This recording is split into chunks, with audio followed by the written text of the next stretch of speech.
Krishna.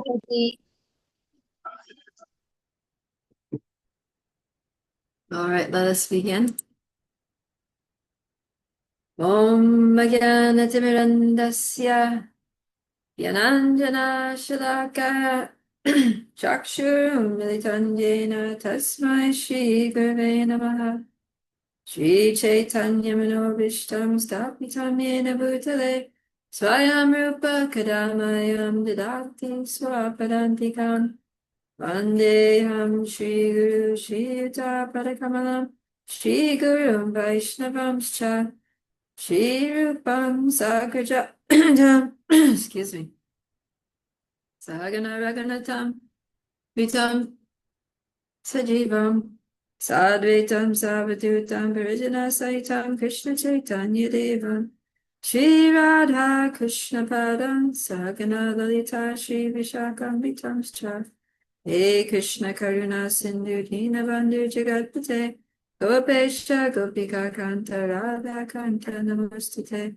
Tapta Kanchana Gaurangi Radhe Vrindavaneshwari Vishabhanu Site Devi Pranamami Haripriye Vanchakalpa Tirubhyascha Kripa Sindhubhya Evacha Patitanam Bhavanibhyo Vaishnavibhyo Namo Namaha Jai Shri Krishna Chaitanya Prabhu Nityananda Shri Advaita Gadadhar Shri Vasari Gaur Bhaktivinoda Hare Krishna Krishna Krishna Hare Hare Hare Rama Rama Rama Hare Hare Namo Om Vishnu Padaya Krishna Pastaya Bhutale Srimate Bhaktivedanta Swami Iti Namane Namaste Saraswati Deve Gauravani Pacharine Nirvishesha Shunyavadi Vashachade Shatarane Sorry, my voice is not great today.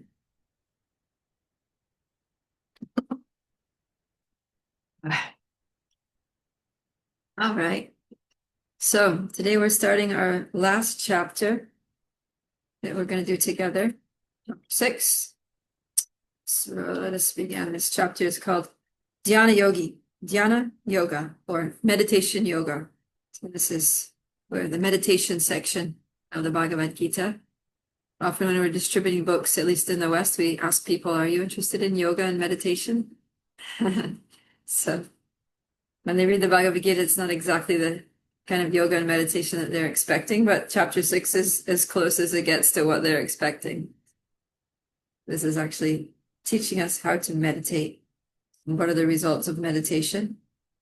And we already had a sneak preview here in chapter 5, text 27 and 28, where Krishna says, shutting out all the external sense objects, keeping the eyes and vision concentrated between the two eyebrows, suspending the inward and outward breaths within the nostrils, and thus controlling the mind, senses, and intelligence. The transcendental aims at liberation and becomes free from desire, fear, and anger. One who is always in this state is certainly liberated. So now, see, Krishna is talking about, he's going to talk about this dhyana yoga, but he prefaces it with something that appears to be somewhat contradictory, right? Because usually when we think of meditation, we think of, sitting down, cross-legged, lotus position, back straight, staring at the tip of the nose, all the things that we just heard. But then Krishna starts off saying something very different. So he says, the Supreme Personality of Godhead said, one who is unattached to the fruits of work and who works as he is obligated is in the renounced order of life, and he is the true mystic, not he who lights no fire and performs no duty.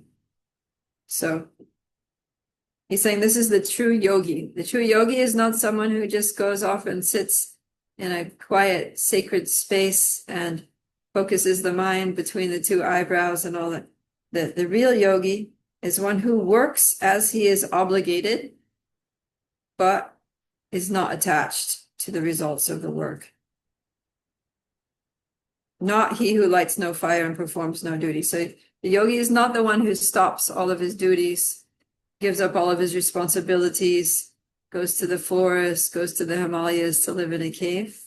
And so here, lights no fire means that, well, it can mean a few different things, but see, it used to be that Brahmins would start every day by doing a fire sacrifice, so like a yajna, fire yajna, Agnihotra ceremony. And yeah, some sampradayas, they still do this. But if someone wants to absorb themselves in meditation, then they would stop doing that because it requires you need to get all the paraphernalia and the wood and start the fire and all that. So if you want to just really get absorbed in like a trance of meditation, then you're going to stop doing anything external. So Krishna's saying, no, that's not what meditation is. That's not what yoga is. It's not about stopping all the external things. It's about going on working, but without attachment to the fruits of your work. So even though this chapter is dhyana yoga, Prabhupada says in the purport to text 1, although the eightfold yoga system is recommended in this chapter, the Lord emphasizes that the process of karma yoga or acting in Krishna consciousness is better. So then why is Krishna speaking this chapter at all? Any ideas? What's the point of teaching us how to meditate if Krishna doesn't actually want us to sit around and meditate?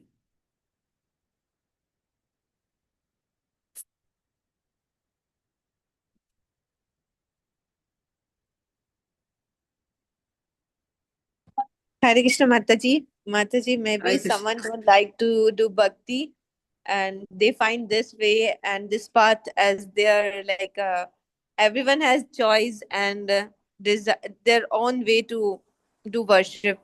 So maybe this is reason. Krishna is giving us option. Okay, so Krishna in the Bhagavad Gita, he gives something for everyone. He says, this is the best, but if you like this, you can do this too, and it's okay. So here's how to do it. Okay, that's one good answer. Any other thoughts? Hare Krishna Mataji. I think Yes.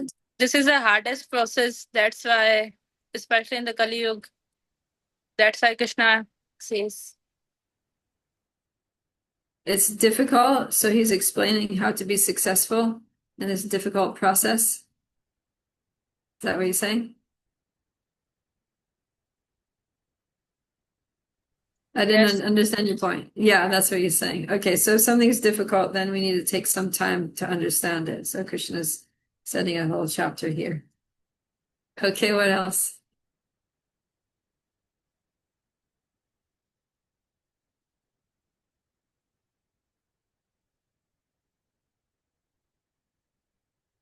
Hare Krishna Mataji. Yes. To control our mind and senses at the same time without leaving our duties, like we don't abandon our duties, prescribed duties. Okay, Just good. yoga.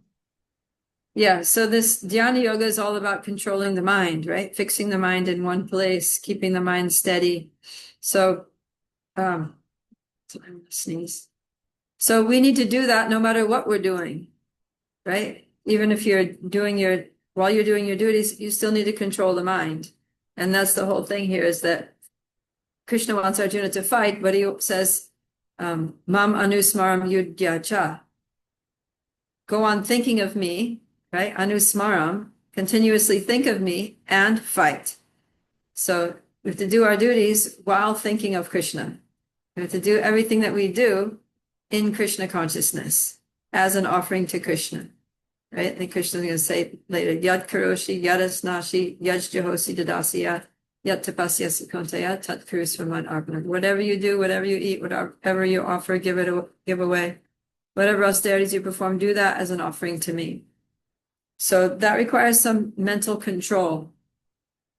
And so this is one way in which all the other processes of yoga are contained within bhakti yoga. So even though we're acting in Krishna consciousness, but we're acting in the world, but we're controlling our mind and being conscious of Krishna. Right? We're trying to always think of Krishna. Man mana bhavamad bhakto.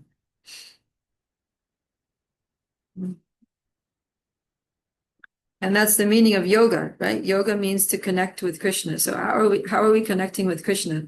We're not physically connecting with Krishna. So we have to mentally connect with Krishna. And that requires self-control. So without the connection to Krishna, there's really not even any, you can't even really call it yoga. Right? So like all these things that people do in the name of yoga, Prabhupada condemns in this chapter repeatedly, just, doing physical exercises, staring at a dot on the wall or staring at the tip of the nose and not thinking of Krishna, not having any spiritual aspiration at all. He says that's not yoga, because yoga means a connection with Krishna.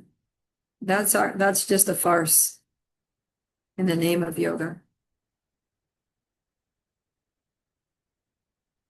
Okay, good. So let's read texts 2 to 4, please.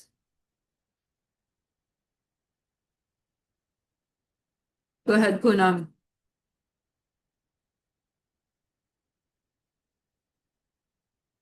Krishna. Mataji, text 2. What about text 2? What is called renunciation? You should know to be the same as yoga or linking oneself with the Supreme. O son of Pandu, for one can never become a yogi unless he renounces the desire for sense gratification. 6.3. For one who is a neophyte in the Eightfold Yoga system, birth is said to be the means, and for one who is already elevated in yoga, cessation of all material activities is said to be the means. 6.4.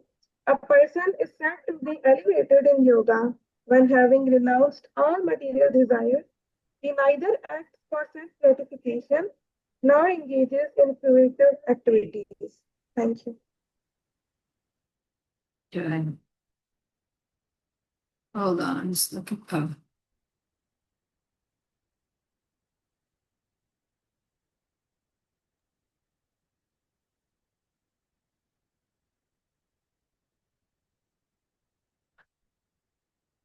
Okay. Yeah, sorry. I was just had to see something there. So yeah, Krishna is saying that renunciation is the same as yoga. And in other words, in fact, renunciation is not even possible without yoga. Because previously Prabhupada was talking about how somebody tries to detach from something, just materially, stop doing it, but then the mind stays dwelling on it, right? Because there's nothing for the mind to go to. And so if we stop, like if you're fasting and you're just, not keeping yourself busy during the day with service, then you're just going to be thinking about how hungry you are and how much you want to eat and what you're going to eat when you break the fast, and right. And that's not really renunciation, because you're still attached, you're not doing it. Okay, it's a step in the right direction, but you're still attached to doing it. Real renunciation is that you're actually you're detached, like you don't need it. You're fine without it and you're happy doing other things. So Prabhupada starts off the purport to text 2. Real sannyas yoga or bhakti means that one should know his constitutional position as a living entity and act accordingly. So yeah, real yoga is all about action. Real sannyas means action. And if you see our sannyasis in ISKCON, they're, some of the most active people. For example, like S.B. Keshava Swami took sannyas not too long ago, and he's so active. He's like all over the world giving classes here, there, everywhere, developing curriculums. And now he's studying at Harvard, and he's like so active. So he'll also be presenting here also. Oh, They will have great. Yeah. Yeah. Yeah, he's such an empowered speaker. He's writing books. He's nonstop. So, yeah. And when he's in the temple, he's like right there in the front, jumping with the brahmacharis, playing mridanga like anything. He's just like so active. And that's sannyas. That's sannyas yoga, or bhakti yoga means know your constitutional position and act accordingly. The problem where how people get mistaken in their renunciation is they try to give things up, but they don't know what their constitutional position is. They don't know that, I'm a soul and that I have a relationship with Krishna, and my relationship is that I'm a servant. So then I need to serve Krishna. And that's real renunciation, is being totally active, totally busy, 24/7 engaged in the service of Krishna. That is sannyas. Mind, body, words engaged in the service of the Lord. And that's actually the liberated state, even in the material world. So that's very important.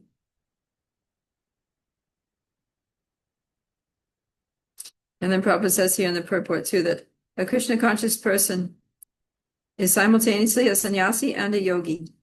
The purpose of knowledge and of restraining the senses as prescribed in the jnana and yoga processes is automatically served in Krishna consciousness. So yeah, one of the topics, usually this is an essay question based on chapter 6, is comparing bhakti yoga to other yoga systems and proving with evidence from Bhagavad Gita that bhakti is the topmost yoga system, and different ways in which different reasons why it's objectively the topmost yoga system. And one of those is that all of the other elements of bhakti are included, all the other elements of all the other yoga systems are included within bhakti. So if you're practicing bhakti yoga, if you're doing devotional service in Krishna consciousness, then you're also doing karma yoga, you're doing jnana yoga, you're doing sankhya yoga, you're doing dhyana yoga, you're doing it all, right? Just like, who was it that said, Simal, I think, said that, we, as devotees, we also do dhyana yoga. We also control the mind and focus the mind and, try to make our mind our friends, as we're going to hear about. So, yeah, Prabhupada ends the purport saying, all purposes are perfectly served by the practice of Krishna consciousness. So we achieve all the results of all the yoga systems by Krishna consciousness.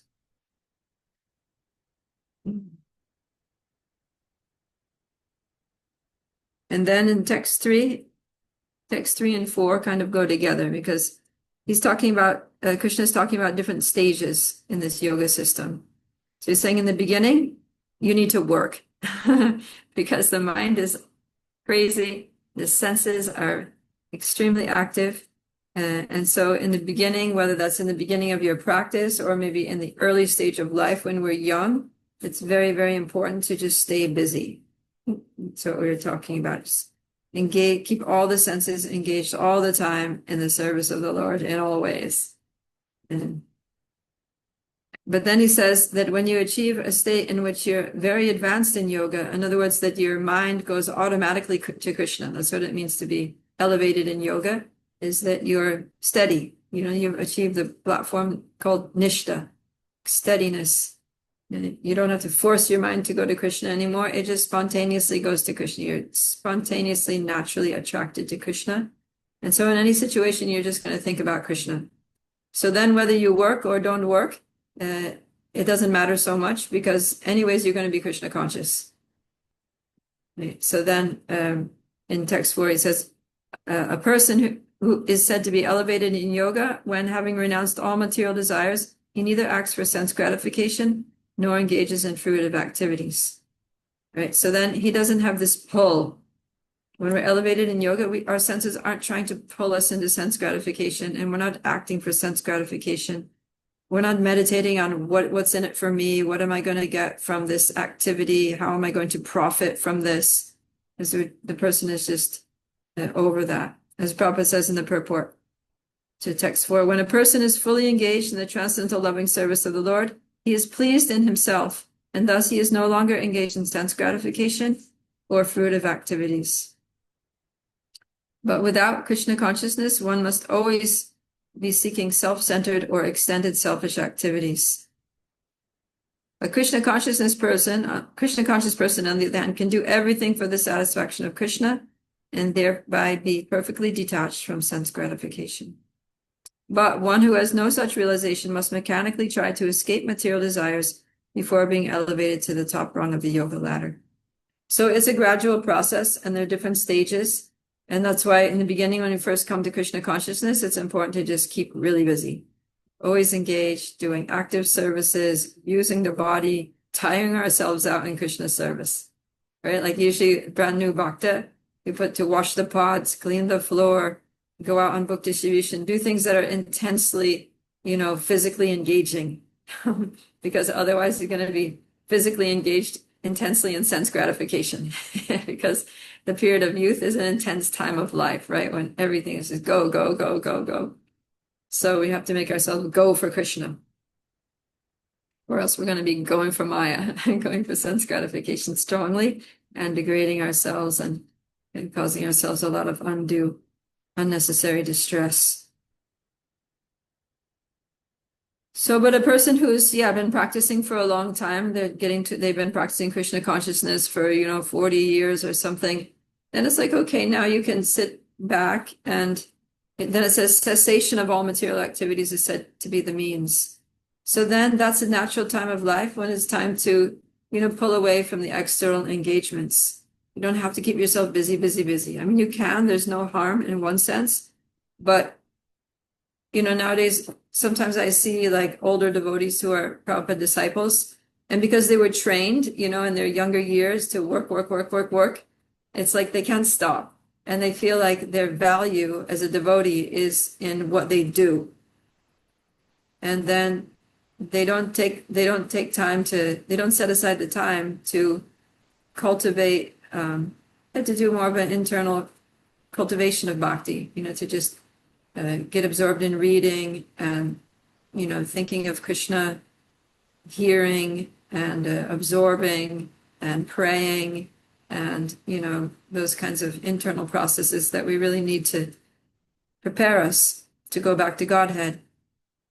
Because if in our old age, in our advanced years in Krishna consciousness, we don't do those things, then what happens is that usually, if we go about the natural course of life, there comes a time where you can't be physically active, right? The body is just not capable of working anymore. You become like, bedridden or something. And then if you haven't done the internal, and the habit of doing that internal work, then you just feel useless, right? You just feel like, oh, I'm useless. You just can get a little depressed because it was all about what you could do physically, cooking the feasts and, this and that, managing this project or that project, going here, traveling there. And then when we can't do that anymore, then we need to have something, we have to have the capacity to be internally absorbed in our Krishna consciousness. So that's why I was saying that when one is already elevated in yoga, cessation of material activities is said to be the means. So, yeah. But Prabhupada says at the end of the purport to chapter 3, Prabhupada says that realistically, we do both at the same time at every stage. He says a Krishna conscious person, however, is situated from the beginning on the platform of meditation because he always thinks of Krishna. And being constantly engaged in the service of Krishna, he's considered to have ceased all material activities. So, so that's a more transcendental point of view, is that from the beginning, we're doing meditation while we do service. And even at an advanced stage, we don't have to stop doing activities because devotees aren't doing material activities. They're doing only spiritual activities. They're doing only devotional service. So, but the point still stands that we need to put some effort into our internal cultivation. We can't just be working and going through the processes mechanically without internal absorption. Both need to go side by side. And that's why this meditation yoga is important. And also chapter 5 was very much about, right, the internal process, actually oriented our consciousness, being Krishna conscious while we do things. Okay. So,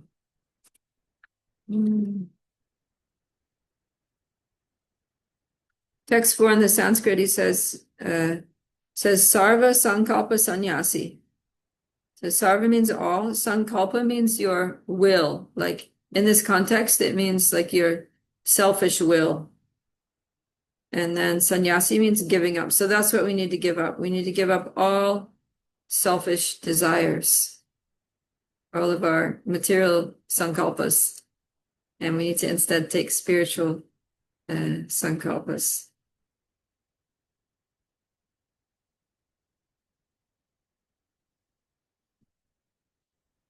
Okay, any thoughts on this?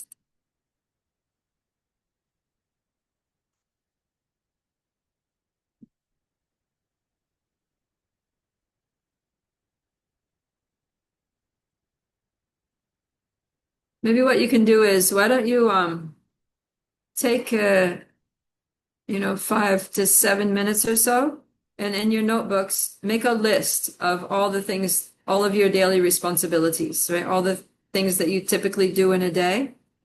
So list them in one column, and then beside them, note down how each of those things can be done as devotional service. Mataji, Right. what? Please repeat this point. What are you So saying?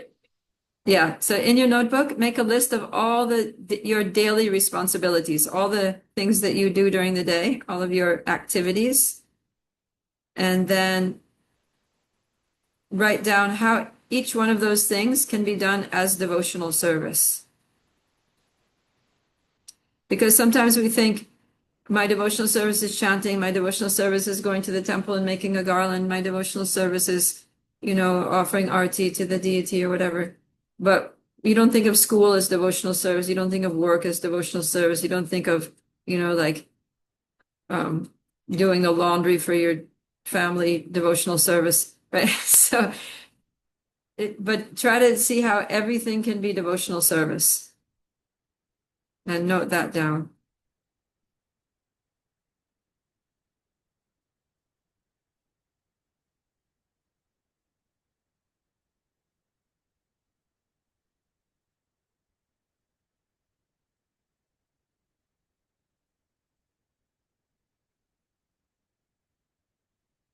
Just take 5 minutes and do that.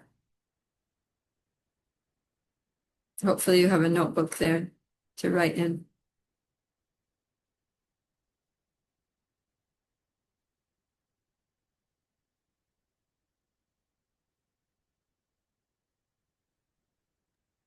Mataji, first we have to write our daily responsibility, then our devotional service. No, first write your daily responsibilities and then then reflect on each daily responsibility and how that is devotional service. How you can make that into your devotional service. How can you make that a Krishna conscious activity that you're doing for the pleasure of Krishna? Okay. Okay.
Okay, all good? Did anyone have some realizations about how something that you thought wasn't devotional service actually can be devotional service? Anyone want to share an example?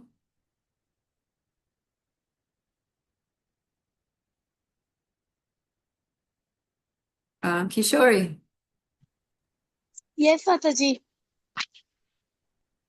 Mataji, my daily routine is that I read novels at my bedtime. So we can read Krishna Leela and Prabhupada both at bedtime. Okay, so going to sleep, getting ready for bed can be devotional service if you read something Krishna conscious like Krishna book before. Even sleeping can be Yes, devotional service, right? You get into a yes. yoga nidra. Okay, good. Damni? Hare Krishna. As you mentioned, laundry. So when we serve Krishna, we can wear clean clothes, and we are clean, then we can serve Krishna. Okay, good. So while you're going to do the laundry, wash the clothes, you can be meditating on, all right, cleanliness is next to godliness, and Krishna likes that we're clean, and only when we're clean can we serve Krishna. So this is supporting my devotional service so I can have clean clothes, whole family can have clean clothes to serve Krishna. Very good. Who's that? Krishna Priya? Mataji. Hi, Krishna Mataji. I wanted to share that I looked after my niece, and I have mentioned that looking after a child, because I'm not a mother, but I'm looking after, so I have mentioned that looking after a child is also uh, service to Krishna. It can become a devotional service, and I have written here that as Krishna mentioned in this, you mentioned also in verse 2, that every individual is Krishna's marginal energy. So if I look after that baby and see them as a Krishna's marginal energy, and I think that it's a Krishna's child, so this can be the devotional service. And Krishna would be pleased if I serve this child and all. So one point I have. Nice. And one more thing, I do study at home, so I have written here that studying for Krishna, for studying I do study at home so that I can earn a good money and so that I can invest those money in the service of in the publication of books, Srila Prabhupada's book, and like buying things for Krishna, which will also be a devotional service to Krishna. So these points I have mentioned here. Okay, good.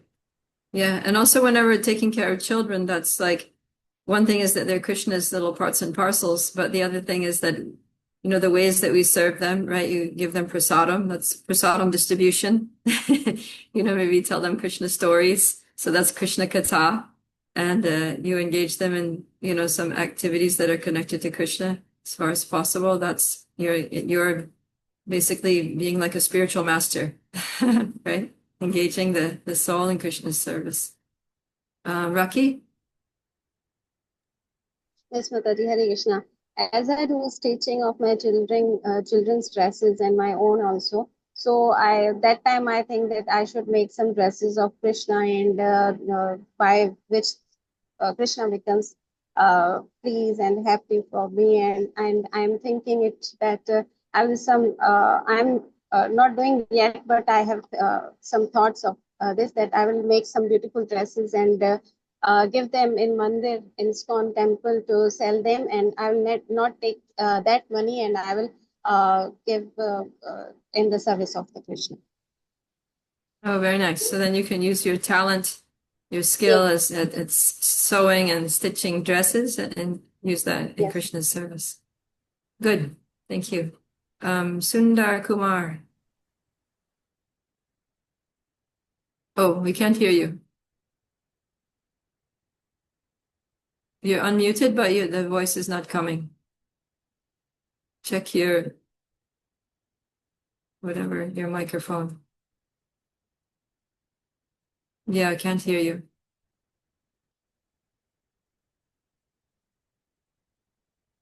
Maybe are you using headphones? Maybe unplug it and just use your microphone on your computer. Sorry. There we go. Now we can hear you. You can hear? Yes. We go for walk and we go for gym so we can be fit and we can have a physical seva when we go for temple. So you can dance nicely in kirtan. Yeah, but So when they physically, need, yeah, there are more to distribute prasadam and like cooking, and we can help a bit there. yeah, there's a lot of heavy lifting, right? Big pots, unloading the truckload of books or whatever, Yeah, right? whatever. Somebody needs to have muscles in this movement. Definitely. All right, good job. Ria,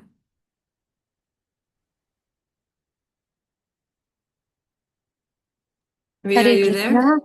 Yeah, Hare Krishna. I'm such a foodie person. I eat after every hour.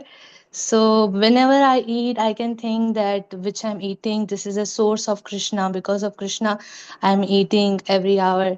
So that can also be included in devotional service. Okay, good. So take Krishna Prasadam and think this is Krishna's mercy, and by Krishna's grace, I'm able to satisfy my hunger and keep this body going in his service. Also, Krishna is the fire of digestion. He, without him, we wouldn't be able to digest the food. So, yeah. Shobha. Hare Krishna Mataji.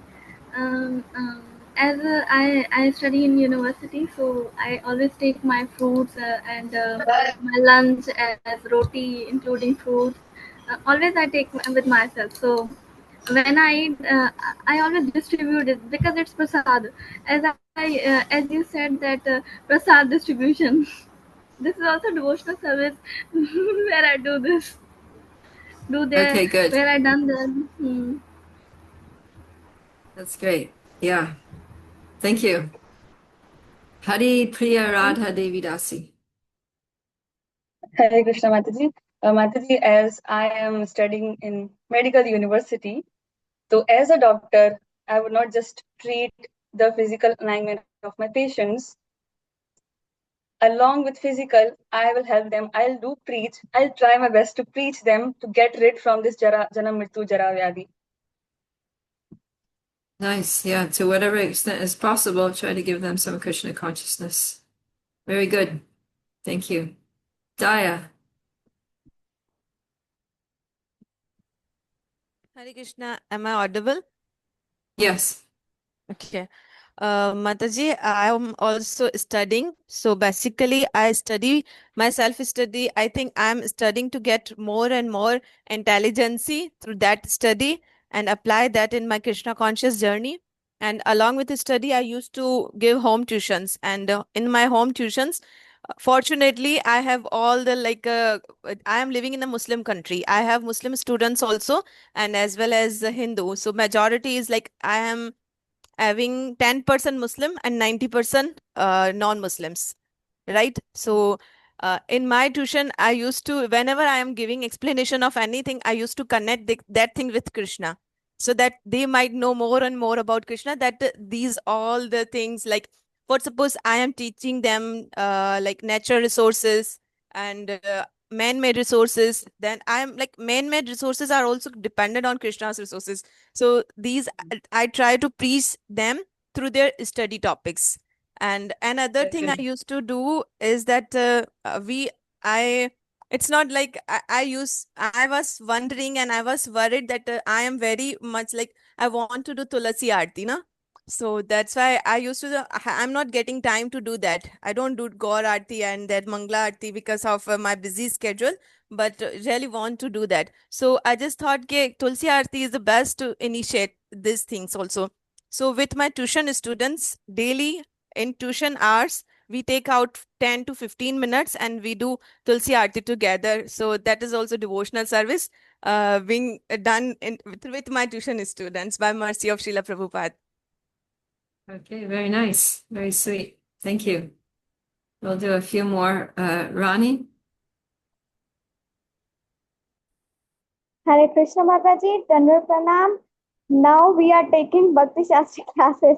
It's our responsibility that is clearly devotional service to knowing about Krishna. Okay. That's an easy one. Thank you. Ishwar. Hi, Krishna Mataji. Am I audible? Yes.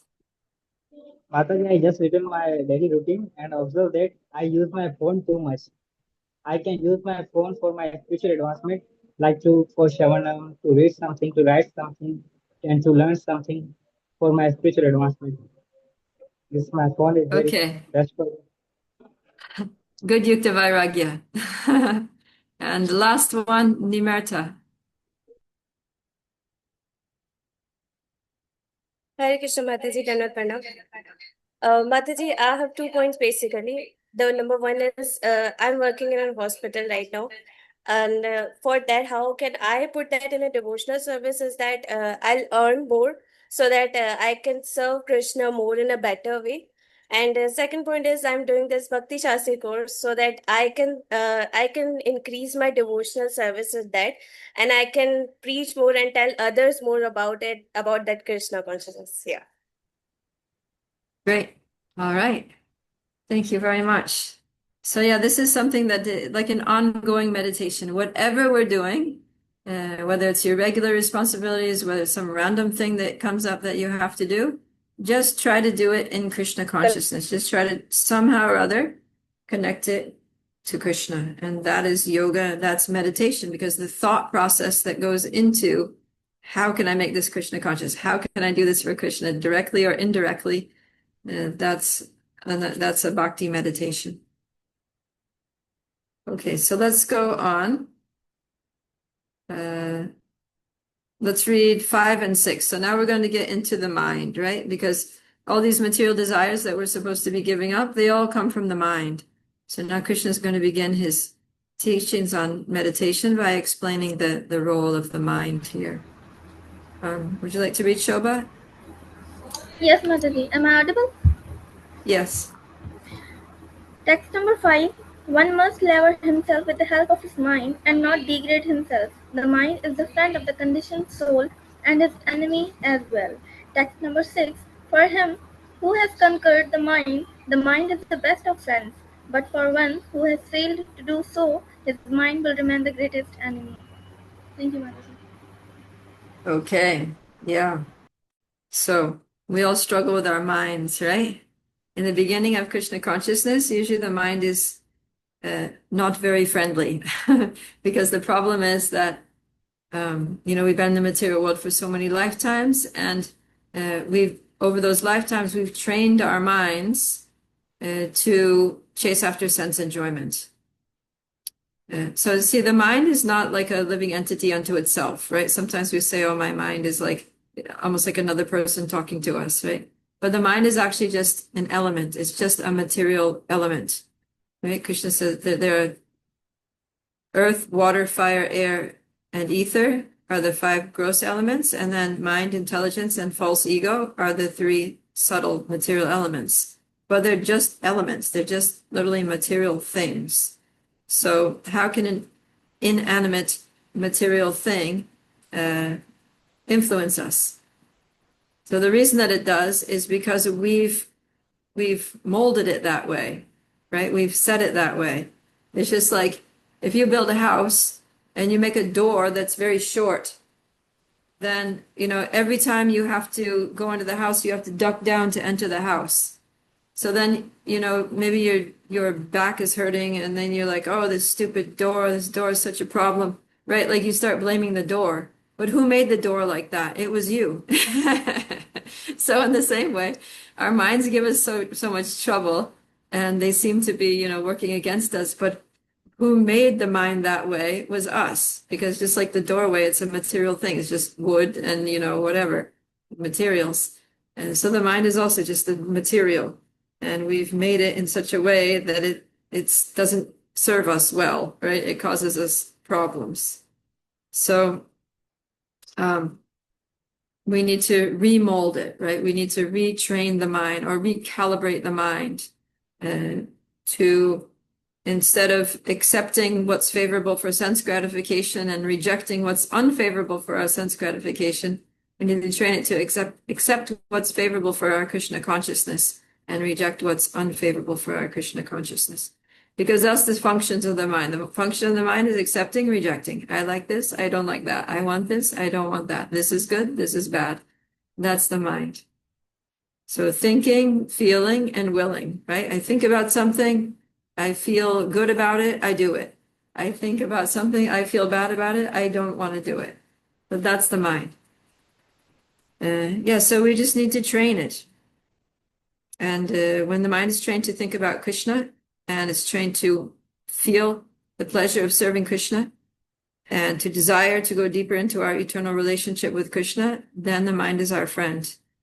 And it helps us make steady progress towards our real self-interest. So yeah, I remember I did a lot of book distribution, especially when I was a new devotee, my mind was very inimical towards my service.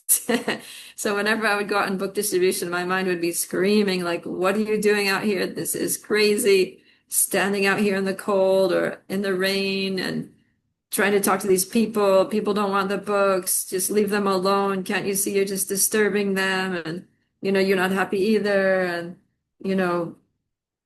anyways, my mind would give me and then it would start proposing things. Oh, why don't you just go to the public library and just relax? Anyways, if you need a break. Or why don't you just go into the bakery and buy something? You're feeling tired. You need some energy. Like mind starts coming with all of its proposals. Why don't you just go back to the temple? Can't you see you're just wasting your time out here? Everybody's saying no, right? So then mind was like, it was like a battle every day, just telling my mind, just stay quiet, just shut up, just leave me alone. I'm doing the service. I don't care what you're saying. No, I'm not going to the bakery. I'm not going to the library. I'm not,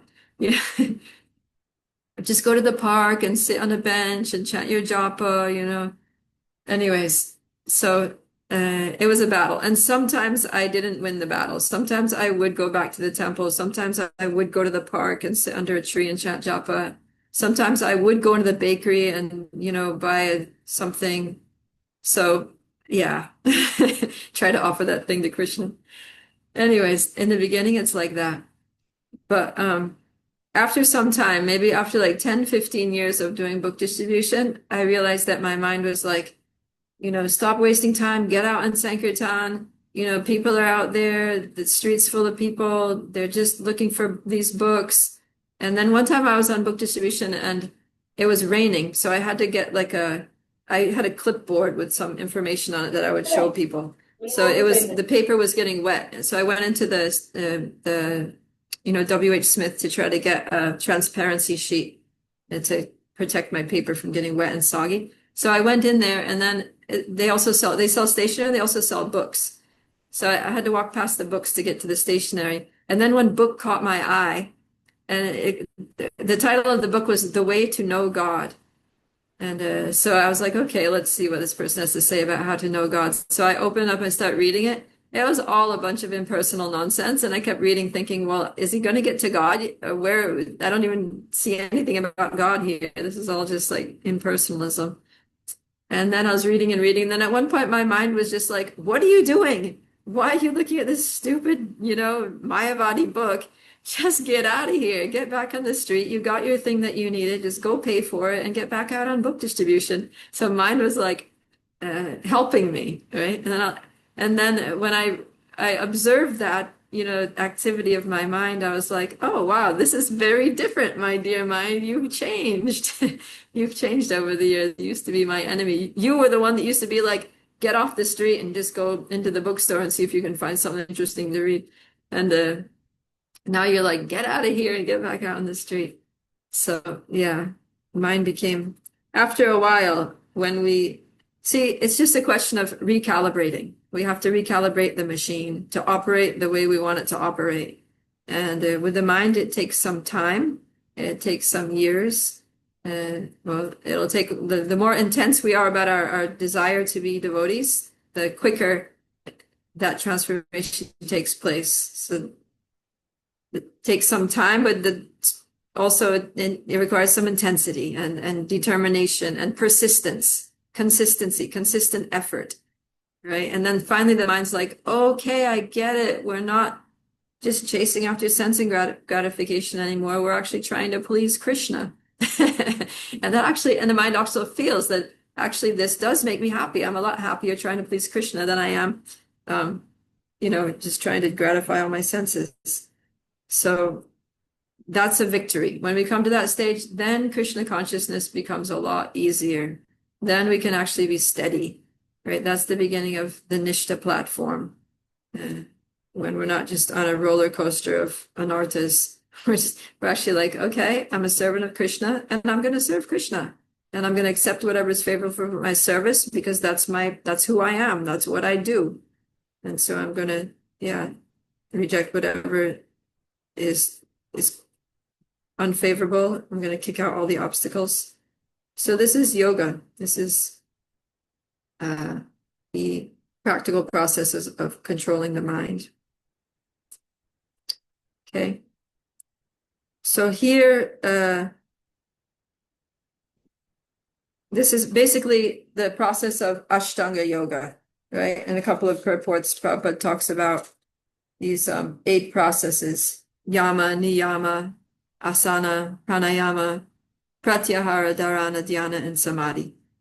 So yama Mataji, means, yes? these are 8 types of yoga. Ashtanga yoga. Yeah, the 8 stages of Ashtanga yoga. Please repeat Very good. them once more. Okay, so yama means avoiding prohibited activities. So basically, yama is like the don'ts, like don't do this, don't do that.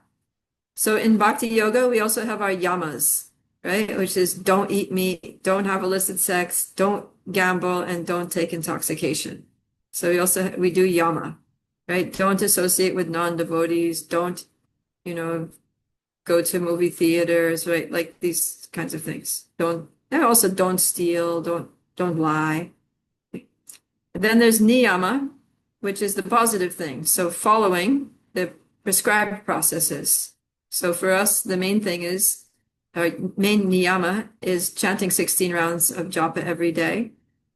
And also, other things like reading Srila Prabhupada's books, waking up before sunrise, being clean. All the things that we regularly do, trying to hear a class. Okay, and then asana, sitting postures. So, of course, asana is not only sitting postures, but also like the asanas, different asanas. If you do, yoga, like hatha yoga, some of the postures are standing postures, right? Some of the postures are moving postures. So, Srila Prabhupada gave us a very nice asana in Krishna consciousness, which is called the Swami step. So, dancing in kirtan is our asana, right? When you put your hands in the air and you move your feet one to the side and one to the other side, that is our most famous ISKCON asana that Srila Prabhupada taught. He literally taught, do like this, move your feet like this, put your arms like this. Following the example of Chaitanya Mahaprabhu would dance like that. So, asana. And also, when we chant japa, sitting, you probably heard that Srila Prabhupada chanting japa recording where Prabhupada says, sit properly, right? So it's helpful in japa to sit properly. We should sit nicely, back straight, attentive. That shows Krishna that we're interested, that we're trying to be attentive. We're trying to put ourselves in a physical posture which supports concentration. So that's also asana for bhakti yogis. And then pranayam. So pranayam, controlling the breath. When we chant japa, the breath automatically becomes regulated, right? If we chant at a steady pace, steady volume, then the breath is naturally controlled. And also, nowadays, more and more devotees are actually doing pranayam, like actual pranayam processes. I know, like, I've attended a few different japa retreats or holy name workshops with His Holiness Sachinandan Swami. And I know that he does some pranayam before he starts japa. He'll do things, or if he's getting sleepy during japa, he'll do the bellows, like, that thing where you force your breath. And it helps. It wakes you up, it calms the mind. These things are supportive to bhakti. So we can actually do these things. Especially if you want to chant japa, but you're so disturbed. Your mind is you're really stressed out. Your mind is all over the place. You get a physical sensation of just like, what am I doing? And then you need to chant japa. So it can help, to do alternate nostril breathing or something like that to just calm down the mind. And these things actually work. So that is not the process. It's not our process that we do, but it can support the process. So anything that is favorable, right? If it's favorable, if doing that for 5 minutes makes us able to really have laser focus on our japa, then it's great, right? We have to accept what's favorable. Okay, so pranayam. And then pratyahara means withdrawing the senses, right? Like a tortoise, like a turtle withdrawing its limbs into the shell, withdrawing the senses from the sense objects. So we do that in relation to any sense objects that can't be used in Krishna's service, right? Or that we don't know how to use in Krishna's service, or we're not ready to use in Krishna's service, right? So yeah, if you're walking through the supermarket and then they have some non-veg items there, then you're going to withdraw your senses, right? You're not going to look at that thing. You're not going to, right? Or there's liquor or something. You're not going to engage your senses with those sense objects. So whatever we can use in Krishna's service, then we can engage. But otherwise, pratyahara, right? Just be like a turtle. And then dharana means, dhar means hold, right? Like giri dhari. He's the hill holder. Lifting over downhill. So this means the beginning stage of meditation where we're holding the mind. We're like fixing the mind. So we practice that during japa. We practice that during deity worship, really trying to be Krishna conscious. And all of the different examples that you all gave about how to be Krishna conscious while you're doing your daily activities, that's like dharana, right? Like before I put my dirty clothes in the clothes bucket or in the washing machine, I'm going to think of Krishna. I'm going to think that I'm doing this in Krishna's service for the pleasure of Krishna, so that we can all serve Krishna nicely with clean clothes. And if you can sustain that consciousness the whole time, that's dharana. Okay? So it's not just while you're sitting, in japa meditation, but it's throughout the day. We should be holding Krishna in our mind, holding on tight to Krishna. Okay, then dhyan is when that meditation becomes more continuous. It becomes more deep. It's a more advanced stage of meditation where we're really, really focused on Krishna. We get absorbed.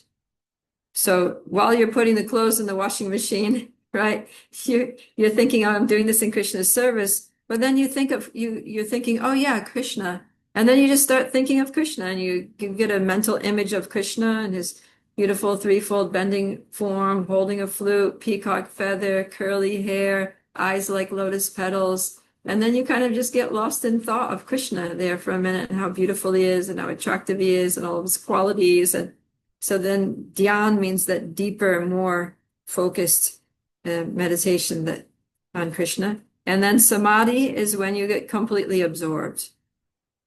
So yeah, we can get completely absorbed, and we have historical narrations of the lives of our acharyas, where sometimes when they're in kirtan or doing japa or even doing a service, that they get so absorbed that they literally enter into Krishna Lila.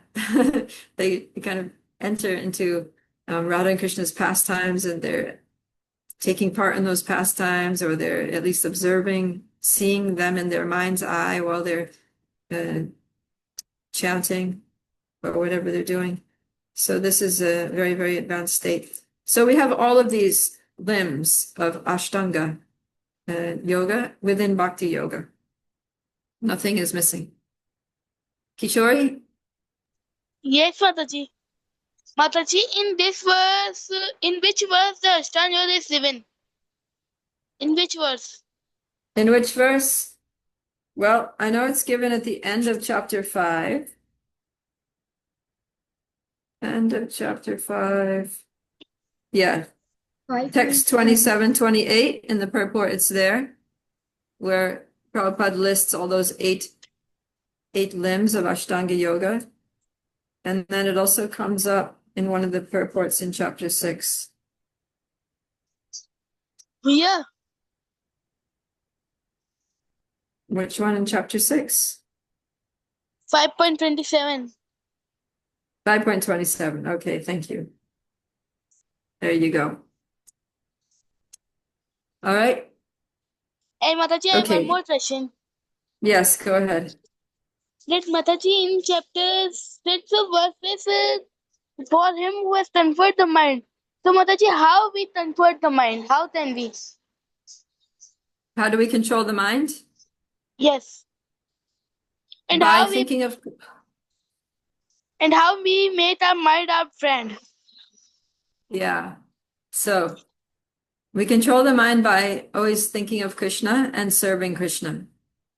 So sometimes it's hard to think about Krishna, but if we engage our senses physically in the service of Krishna, then the mind will follow, right? That's the hope, is that the mind will follow. So we do a, bottom-up approach. That means starting with the senses, connecting the senses with Krishna, serving Krishna with our arms and legs and eyes and ears and etc. And then the mind follows. And then we also do the top-down approach, which is, studying the Shastra and hearing Krishna Katha, and then learning about Krishna, learning the philosophy of Krishna consciousness, and then that gives us the intelligence to be able to control our mind. Okay, so in two ways we control the mind, starting with the senses and starting with the intelligence, and the mind is in the middle. Okay. Yes, Mataji. Okay, good. So now, in the next few verses, Krishna is going to describe the symptoms of those who have controlled the mind, those who have conquered the mind. What happens when we conquer the mind? Oh, Neil, have a question? Hare Krishna Mataji. What is meant by Pratihara and Dharan? Pratyahara means withdrawing the senses from external things. And dharana means holding your mind on Krishna, fixing the mind on the object of meditation, which the object of meditation is Krishna, or Radha Krishna, the divine couple, the supreme object of love. What's that? An example of Pratihara. Example of pratyahara is, okay, let's say you're chanting japa and your mind is, let's say there's somebody who walks into the room and they start talking, right? So your mind is going there.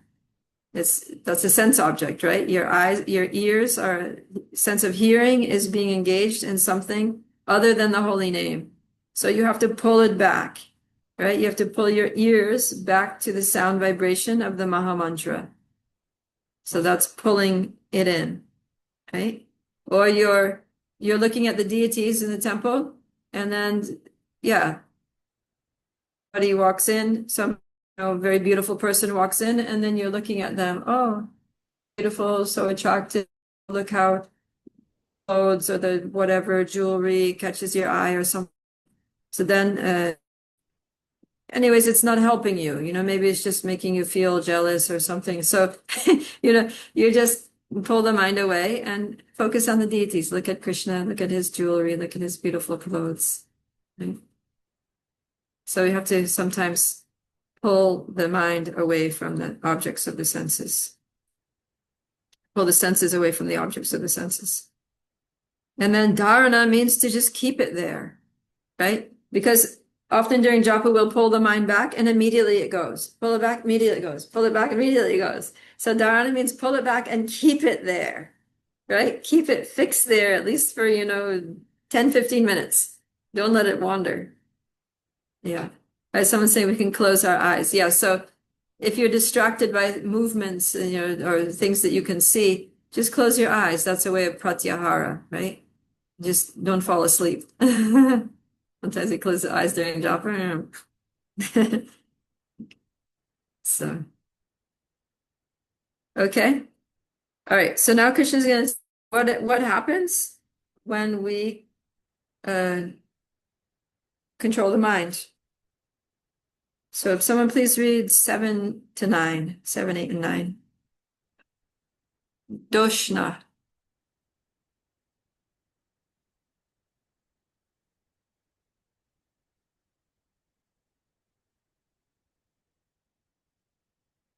Oh, we can't hear you.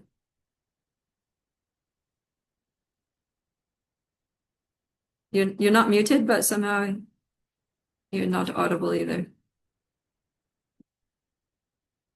Let's have, okay, while you're figuring that out, maybe we'll get you for the next. Kishori, would you like to read?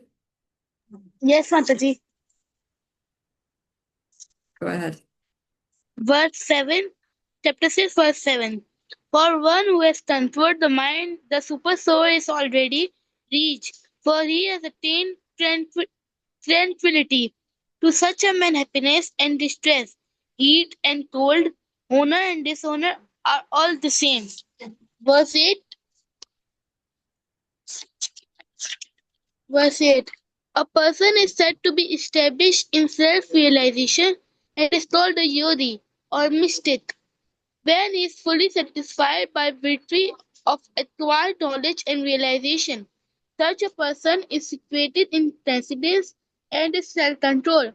He sees everything, whether it be pebbles, stones, or gold, has the same. Verse 9. A person is considered still further advanced when he regards honest well-wishers, affectionate benefactors, the neutral mediators, the envious friends and enemies, the pious and the sinners, all with an equal mind.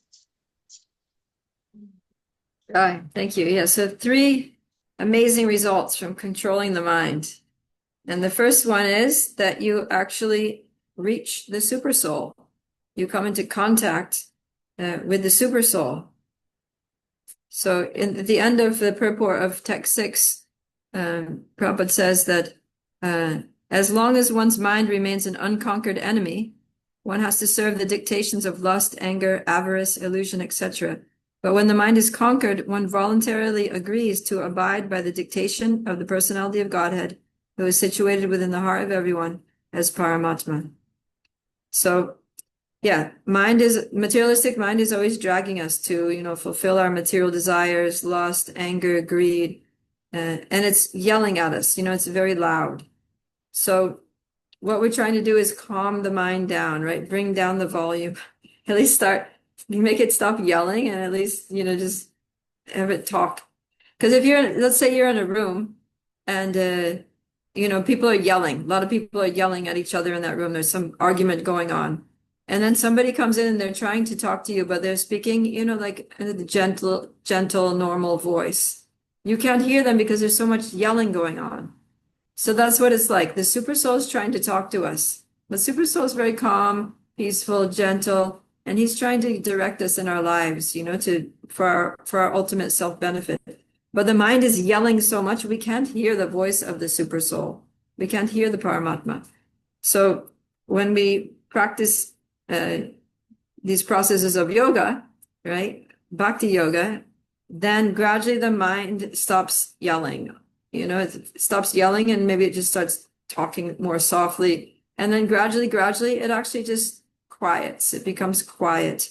And then we can hear the super soul. And the super soul is giving us good instruction. This is the Chaitya Guru, the spiritual master within the heart.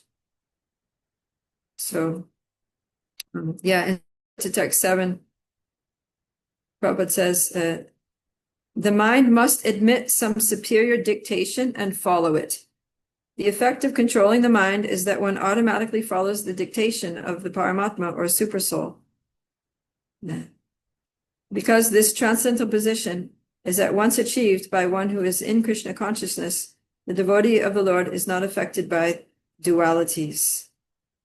Yeah, so that's the thing here, is that when we follow the dictation of the Lord, we become so absorbed in the Lord that we're not affected by the dualities of life, just not affected. So this is a higher level than just tolerating them. Because in chapter 2:14, right, Matra Sparshas Tukonteya Sitoshna Sukadukada Agama Payo Nityas Tamsitik Shashva Bharata. And Krishna said that, yeah, there's happiness and distress, winter, summer, they come and go, just tolerate them. So tolerate means you're feeling the pain, you know, you're feeling too hot in the summer, you're feeling too cold, but you're tolerating it. Whereas here, at this more advanced level where you've actually conquered the mind and you're in communion with the super soul, you practically don't even perceive them. You're just unaffected. You're not affected at all, right? It's just heat, cold, honor, dishonor, happiness, and distress. They're all the same. There's no difference because now you're at a more advanced level. You understand that they're all just the mercy of Krishna. Things are happening according to Krishna's plan. You know, I'm burning off some karma, good or bad. And yeah, it just is what it is. And ultimately it doesn't affect me because I'm an eternal soul, Satchit Ananda. I can't be burnt by fire, you know, cut by any weapon, withered by the wind, moistened by water. These things don't touch me. I'm aloof from all of these things. And I'm absorbed in my service to Krishna. So, yeah. So then text 8, the other amazing thing that happens when we control the mind is that we get spiritual vision. We get this spiritual vision by which we see everything, whether it's pebbles, stones, or gold, as the same. So Prabhupada says, Jnana Vijnana Triptatma. By knowledge and realization, we become self-satisfied. So this spiritual vision, this knowledge and realization that comes from, you know, controlling the mind and fixing it on Krishna, it brings about triptatma, satisfaction for the soul. And then another thing that happens is kutastha. Kutastha, Prabhupada translates it spiritually situated. Kuta literally means mountain, like a mountain peak, right? Like Himakuta or Hemakuta or, you know, some of the mountains in the Himalayan range, they're called something Kuta, Anakuta, right? These names of mountains. So Kuta means a mountain peak and sto means situated or standing. It literally means that you're standing on the mountain peak. You're on the top of the world. You're on the top of the mountain, spiritually situated. So Krishna is very poetic. Krishna is using a metaphor here to explain what it feels like to be spiritually situated. You feel like you're on top of the world. You're on top of the mountain and you're looking out over the, you know, from the top of the mountain peak, high mountain peak, your view is so far. You can see everything. You can see for miles and miles and miles, all the way around 360 degrees around. So spiritual vision, you see things as they are. You're not just like tunnel vision, you know, like a horse with blinders on, just chasing after sense gratification. So you're at this highly elevated position. Another thing about mountain peak is a mountain is fixed, right? It's not moving. It's not like you're, you know, in a car or something. You're on the mountain peak means you're fixed. You're highly elevated, literally high elevation, and you're also fixed. You're not moving anywhere. And you have a long vision and see far. And also it's beautiful. You see everything as very beautiful because you see that everything is Krishna's energy. And it's luminous, it's bright, it's joyful, it's non-different from Krishna, right? And then Vijitendriya is that the senses, Indriya means senses, and Vijita means conquered. You're able to conquer your senses. So, yeah. Conquer the senses. Conquer the senses means that we're able to use the senses for the purpose that we want to use them for. Just like, yeah, and conquer the mind, mainly because the mind is like the head of all the senses. So when we conquer the mind, then all the senses just follow suit. So that's what we're trying to do by Krishna consciousness. We're trying to mold the mind and mold our whole lives so that we can just be Krishna conscious. Okay. And Prabhupada, so jnana vijnana, this requires knowledge and also vijnana, realization. As Srila Prabhupada says, book knowledge without realization of the supreme truth is useless. So then how do we get from knowledge to realization? Because right now we're reading the Bhagavad Gita, we're getting some knowledge, but how do we actually realize this? How do we realize that I'm not this body, that I'm a soul, that Paramatma is in my heart, that I'm sitting there next to him, that he's guiding me? How do we realize it? So Krishna, Prabhupada quotes from Bhakti Rasamrita Sindhu, Ata Shri Krishna Namadi, Nabhaved Grayam Indriyai, Sevan Mukhehi Jivado, Swayam Eva Sparatyada. That, we can't realize these things through our material senses, but when we engage the senses in the service of the Lord, particularly the tongue, right? Sevan Mukhehi Jivado. When we engage the tongue in chanting the holy names of the Lord, taking Krishna Prasadam, then all the senses beginning with the tongue become purified, and then Swayam Eva Sparatyada. Krishna reveals himself. He reveals himself along with all of his energies, along with transcendental knowledge of himself, along with transcendental realization of who we are as constitutional parts and parcels of him. And all of that becomes revealed. So, okay, someone was asking, what is mundane scholarship? Mundane scholarship means just like book learning, right? Like you go to school and you learn some textbooks and you pass your exam and you get a degree, but your heart didn't change, right? There was no inner transformation. So we can study Bhagavad Gita and you can, you could memorize all the purports. You could be able to answer all the questions on your test. But if you don't know how to apply it in your lives, if it's not purifying and transforming your heart, if it's not making you reset your priorities in life, then it's useless, right? What's the point of just knowing something? We have to live it to apply it in our lives. Then we can actually make some progress. So, Prabhupada says, a Krishna conscious person has realized knowledge by the grace of Krishna. So it's by the grace of Krishna that we can have realizations. Anyone can get knowledge, but realization happens by Krishna's mercy. When Krishna is satisfied with our devotional service, then he gives us his mercy, and then it goes from the head to the heart. And the heart is where the soul is. Soul wakes up. So all this conditioning gets purified away. Things start moving and shaking in there.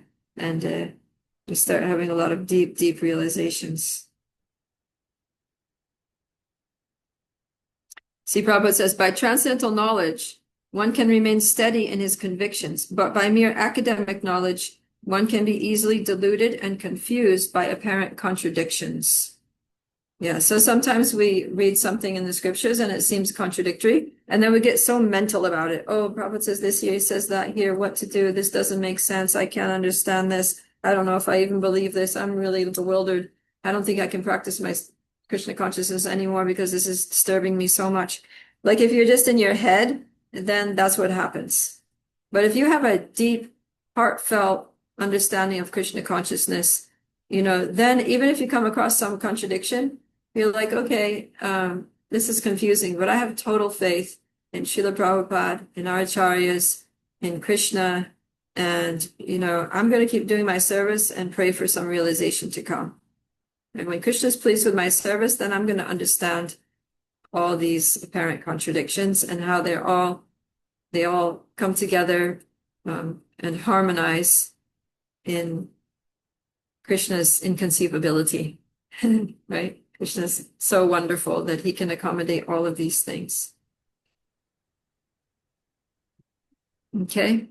And then even beyond seeing pebbles, stones, and gold as the same, because that's difficult, right? Like if you see like a piece of gold, like a gold coin or a gold slab or a gold jewelry in a jewelry shop, and then somebody's like, okay, would you rather have the gold necklace or the stone that someone just picked up off the driveway? You're going to be like, oh, I'll take the gold necklace, right? No one's going to be like, same thing. Stone, gold, doesn't matter, right? We don't have that vision yet.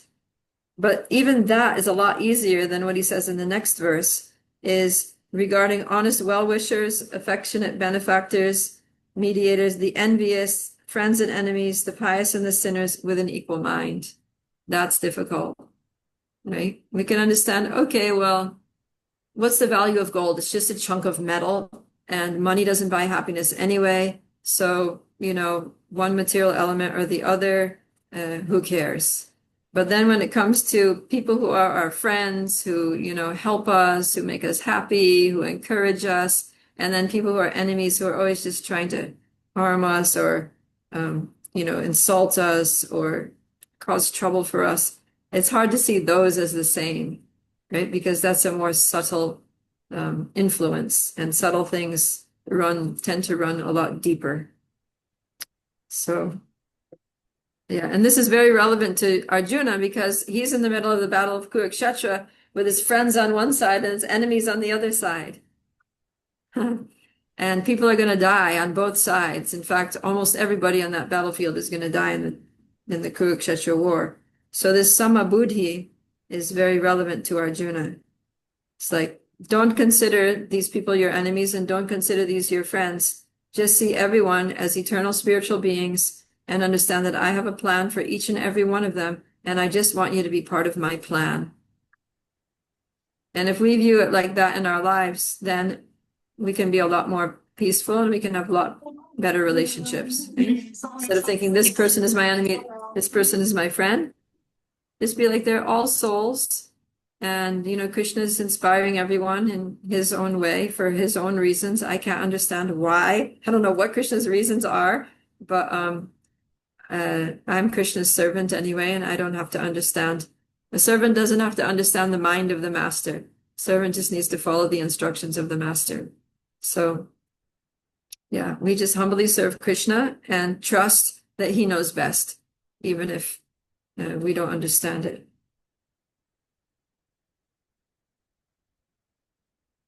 Okay, so these are some of the amazing benefits of controlling the mind.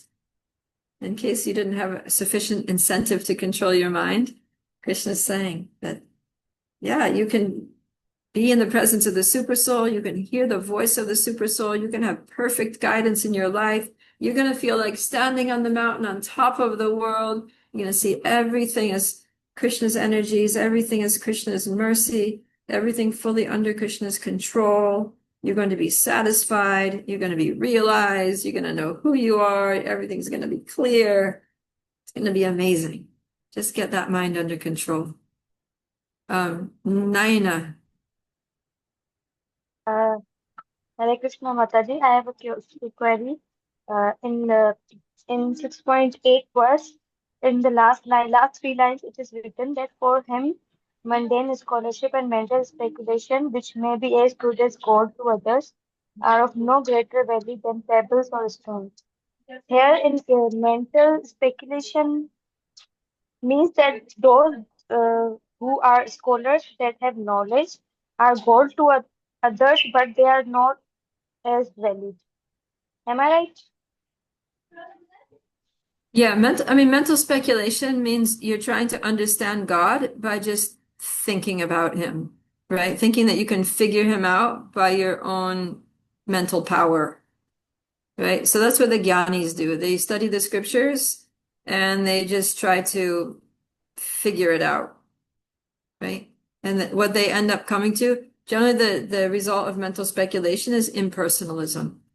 Because no amount of mental speculation, like if you sit around thinking and thinking and thinking and trying to figure out who God is, you're never going to come to the conclusion that he's a little blue boy, who likes to play with calves and and milks cows and plays a flute and has a curly hair and wears a yellow dhoti. It's like you're just not going to come to that conclusion.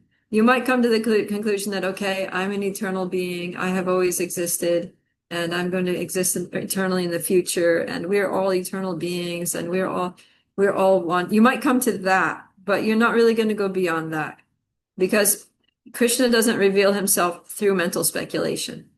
That's not the way that we learn the truth. It's not the process that Krishna gives. The process Krishna gives is devotional service, taking shelter of a bona fide spiritual master, learning from him, hearing, serving the guru, pleasing the guru. And by that, we please Krishna, and then Krishna reveals himself.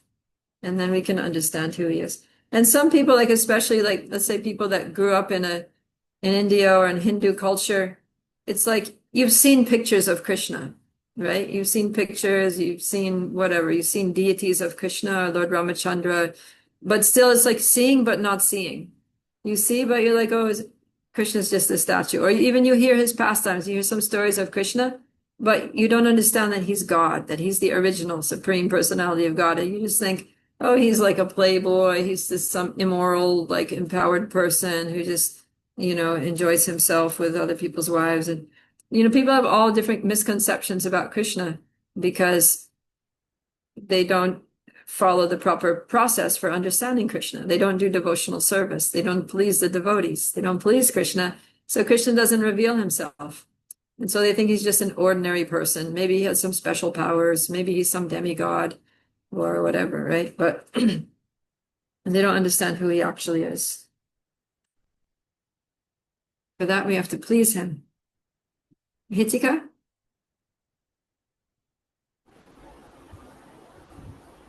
Mataji, 6.9. Yes. Can you elaborate it? Because I don't get it. But I can't really hear you very well. Try speaking more in the mic. 6.9. So can you elaborate it? Ritika, turn off your video. Eating up your bandwidth. Mataji, she is saying that can you please elaborate the 6.9? Yeah, 6.9 I was talking about. So there are some people who appear to be our well-wishers, right? Like, let's say you have very loving parents. So they're always wanting what's best for you. They're supporting you. They're encouraging you. They're providing you with resources so that you can be successful in your life. They're praying for you. They're sending you, care packages of prasadam or something when you're away from home. They're your well-wishers.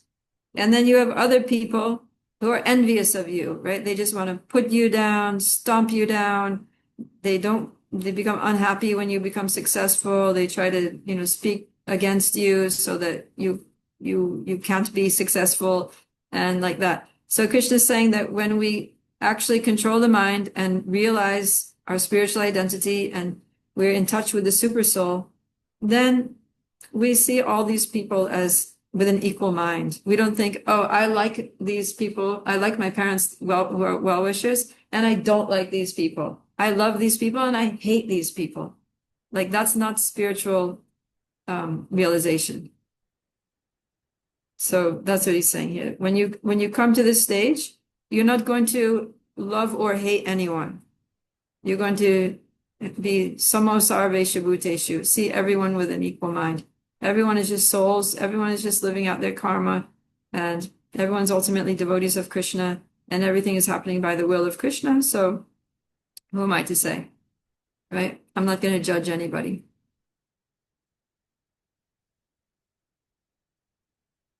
Okay.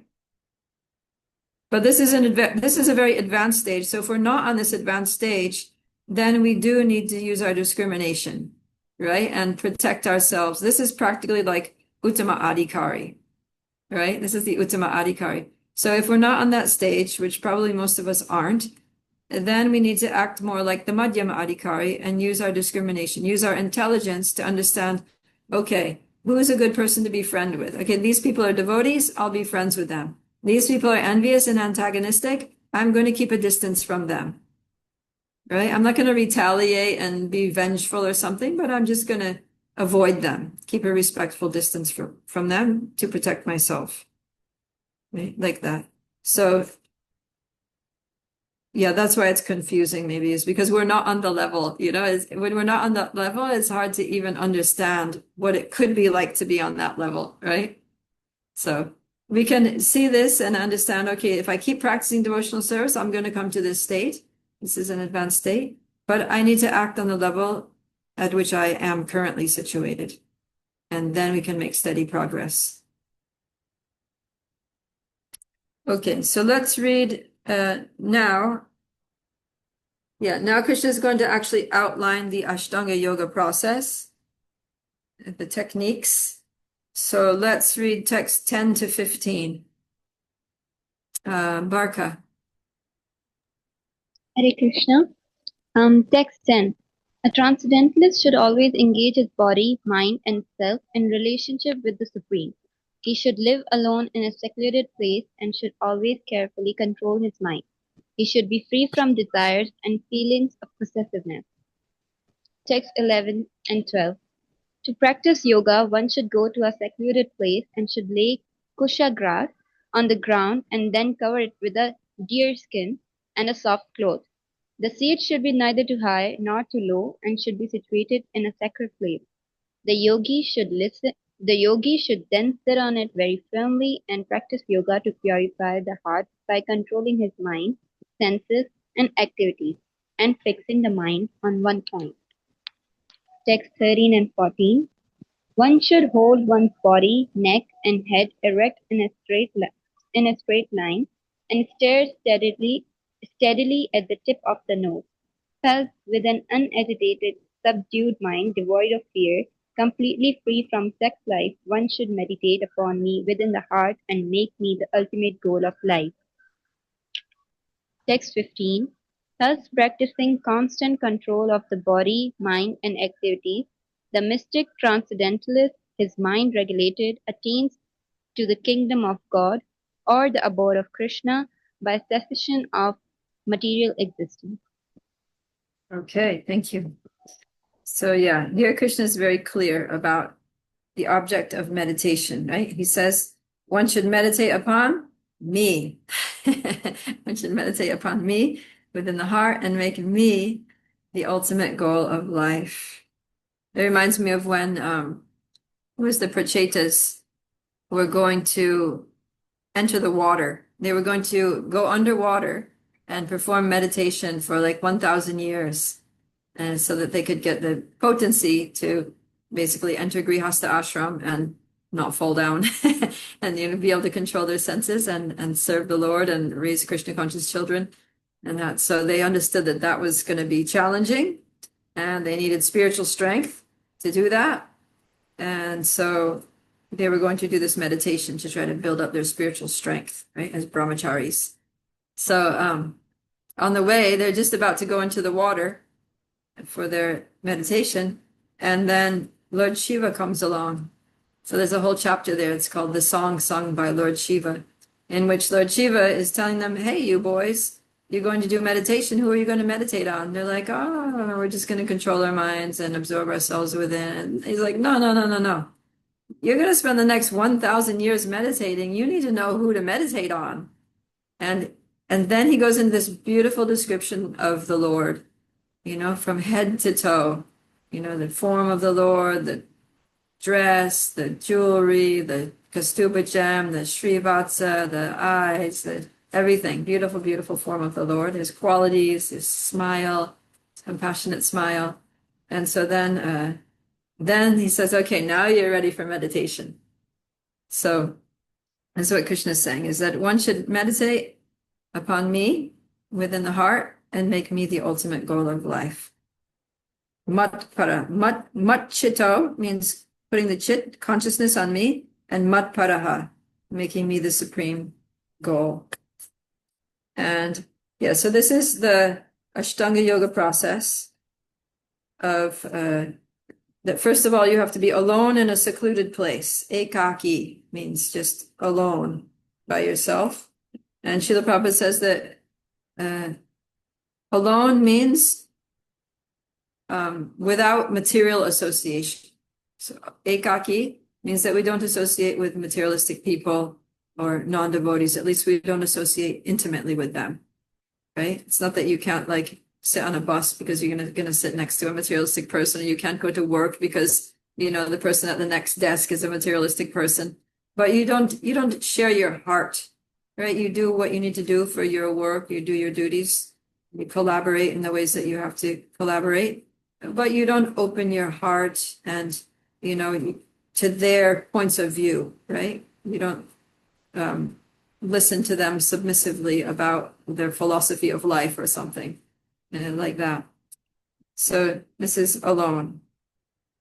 Alone in secluded place, yeah, and secluded place means a holy place, right? You live in a place of pilgrimage, you live in a temple ashram, or you make your house into a holy place, right? You have deities of Krishna at your home, or at least pictures of Krishna, Lord Chaitanya, Gaurnitai, the parampara, like that, on an altar at home. You make your home into a holy place, right? Shuchao deshe, as he says in text 11. It should be a sanctified place. So that can either be an actual place of pilgrimage, or we can create that place by setting up an altar and making the environment Krishna conscious, right? It's not just having an altar there makes it into a holy place, but we have to actually fill it up with holy activities and holy sound vibrations and holy thoughts, and, you know, and put that and create that atmosphere. Okay. And then, of course, control the mind. We're talking about being free from desire, free from feelings of possessiveness. So Prabhupada says here in the purport to text 10 that those who are attached to the impersonal Brahman or the localized supersoul are also partially Krishna conscious. But here Krishna is stressing that one should be fully Krishna conscious, right? One should really focus. He says the first business of a transcendentalist is to keep the mind always on Krishna. One should always think of Krishna and not forget him, even for a moment. So that's, the two most important principles for devotees is always remember Krishna and never forget Krishna. And it said that all the other rules and regulations and principles and things are servants of those two principles. They're meant to be supportive of those two principles, that we always remember Krishna and never forget Krishna. So this is our yoga, this is our meditation, our dhyan.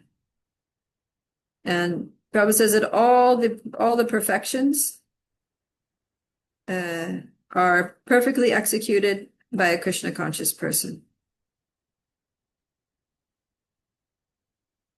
Yeah, because Krishna is saying free from desire and free from feelings of possessiveness.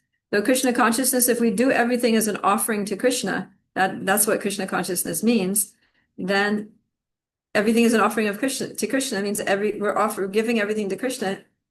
We're realizing that nothing is mine to enjoy. Everything is Krishna's. Everything's meant for Krishna's enjoyment. So then we don't have possessiveness. And all of our desires are just, aligned with pleasing Krishna. We don't have selfish desires or desires that are separate from pleasing Krishna. And then we can just use everything in Krishna's service, right?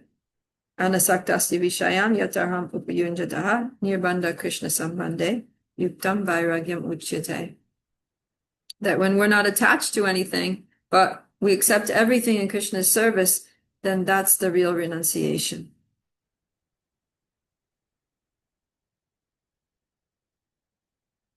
Okay.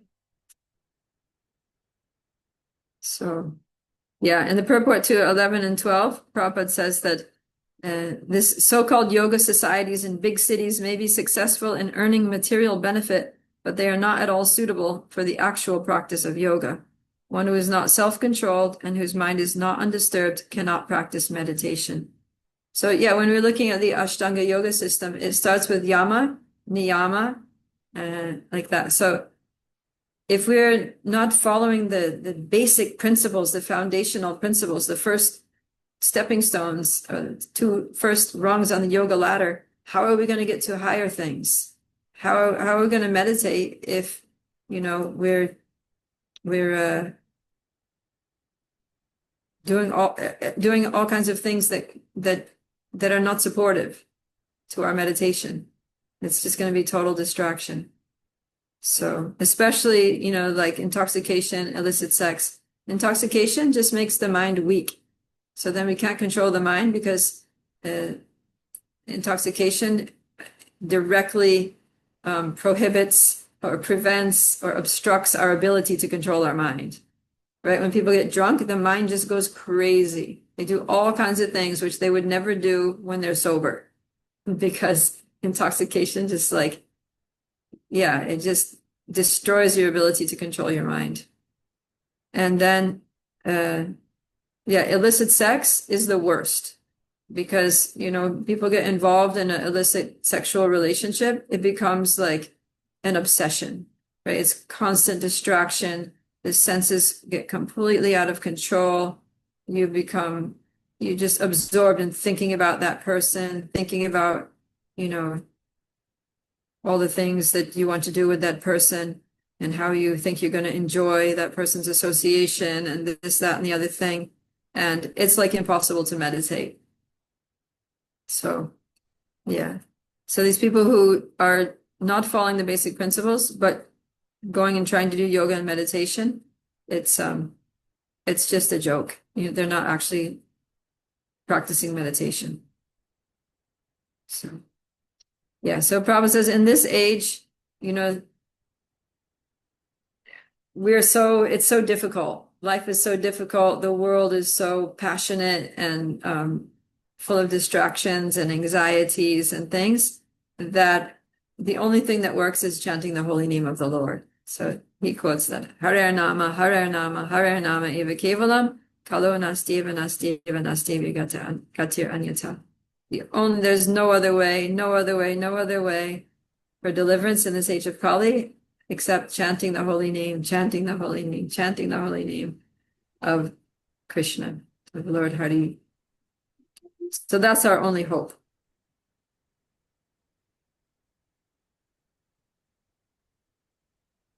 Okay. Yeah, and Prabhupada said one who has no program to realize the Lord, who is not intending to connect with the Lord through meditation, they're just wasting their time. He says they're engaged in mock yoga practice. Mock means it's not the real thing. It's just a farce. And they're just wasting their time. And then he says, yeah, one cannot enjoy sex life daily at home or elsewhere and attend so-called yoga class and thus become a yogi. One has to practice controlling the mind, avoiding all kinds of sense gratification, of which sex life is the chief. So that's why, the varnashram system is helpful, because it starts with brahmacharya. And brahmacharya is the childhood and youth. So especially after puberty, teenage years and youth, the senses are very strong, especially the urges of the genitals become very strong. And so that's the time when we really need to focus on brahmacharya, controlling the mind, controlling the senses, abstaining from those kinds of indulgences which we are urged by our lower natures, by the mode of passion to chase after, and focus on Krishna, engage in service, cultivate the mode of goodness, get good association, and then we can not fall victim to those desires. But then, having said that, Krishna says that so in Varnashram there's celibacy in brahmachari, celibacy in vanaprastha, and celibacy in sannyas. There's only one ashram where sex life is allowed, and that is grihastha ashram, and even that there are restrictions.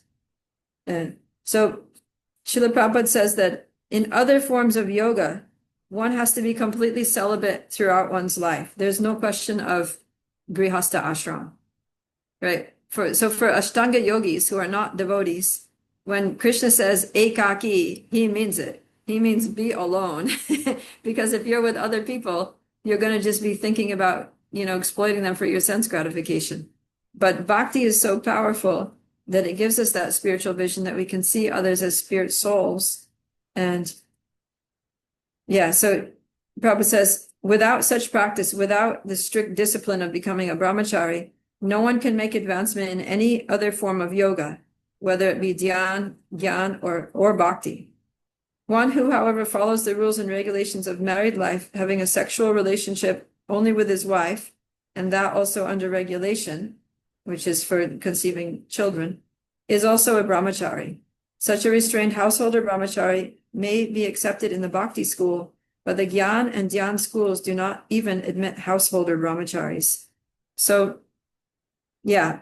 The thing is that these other like dhyana yoga or jnana yoga, you just have to be completely celibate. Even married people can't practice those yogas.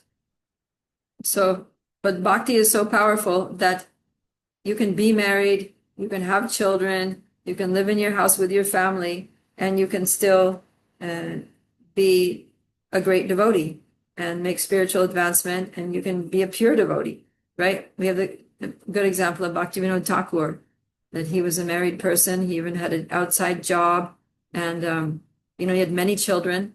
And his wife died. His first wife left this world when his children were still small, so he married again. He took another wife, and he had more children with that wife. And like that, Bhaktivinoda Thakur, 2 wives, many children, full-time job, but he was a pure devotee. He was a Bhagavat, Mahabhagavat, Nitya Siddha from the spiritual world. So he's setting the example that bhakti is so powerful that it doesn't matter what your external situation is, because you can engage everything in Krishna consciousness. And he did. He certainly did. Right? And who were his children? Well, one of them was Bhaktisiddhanta Saraswati Thakur, who became the spiritual master of our Srila Prabhupada. And he would go home, and what would he do? He would worship the deity. He would be singing bhajans, writing prayers, writing books, receiving guests in his home, and talking with them about Krishna, strategizing for how to build temples and spread the holy names, and starting the whole Namahata system of preaching. And that was his household life. And one time this is in one of his songs, he said that one time he was sitting there in his home and looking at his altar and chanting his japa, and he realized that his home had become Vaikuntha. His home was the spiritual world, non-different from the spiritual world. So this is the power of bhakti. And yeah, that's what Prabhupada says here. These other processes require complete abstinence without compromise. In the bhakti school, however, in the bhakti school, a householder brahmachari is allowed controlled sex life because the cult of bhakti yoga is so powerful that one automatically loses sexual attraction, being engaged in the superior service of the Lord. So yeah, in the beginning of married life, then there may be some sexual attraction. But as we advance in Krishna consciousness, then that too becomes not so interesting. It's like you're so happy in the service of the Lord that you don't even think about like trying to get happiness from sex life, because you have such a higher taste. So that's the magic of bhakti. Because Krishna helps the bhakti yogi more than any other of the yoga processes, because the bhakti yoga takes full shelter of Krishna. And it's just like parents, if they have a small child who's totally dependent on them and just comes to them for every little thing, then they're going to be giving more attention. Rather, they have a grown-up child who, is doing things all by himself, but sometimes, calls or comes and visits. And then, they're not preoccupied with his life. But they're totally preoccupied with the little one, the 1 or 2 year old who just can't even live without them. Every moment, everything is asking them and crying on their shoulder, and right. So we have to be like the 1 or 2 year old, Krishna's little toddler. That every little thing, Krishna, Krishna, Krishna, help me with this. Krishna, I need you. Krishna, please. Krishna, I'm taking shelter of you. Krishna, you're everything for me. Krishna, please please clear up these doubts. Krishna, please give me good association. Krishna, please help me absorb myself in your holy name. Just always going like a beggar at the lotus feet of Krishna in a mood of total dependence. And then Krishna is going to give us his full attention. He will reciprocate. When we give our full attention to Krishna, Krishna is going to give his full attention to us. And he's going to help us in so many ways. So in this way, like it says in text 15, by practicing constant control of the body, mind, and activities in Krishna consciousness, then the mind becomes regulated and all of our material existence ceases and we attain the kingdom of God. Yeah. So Prabhupada writes very powerfully here in the purport to text 15. He says, yoga practice is not meant for attaining any kind of material facility. because sometimes yogis, they do Ashtanga yoga to try to get mystic powers. So Prabhupada says, actually, yoga is not meant for that. So what is the purpose of yoga? Prabhupada says, it is to enable the cessation of material existence. So we're not trying to get powers so that we can, have a powerful material life and, overpower, control people's minds and get what we want and, manipulate this and, transport ourselves here and there through our mystic power. We're not interested in that. We're not interested in having an empowered material existence.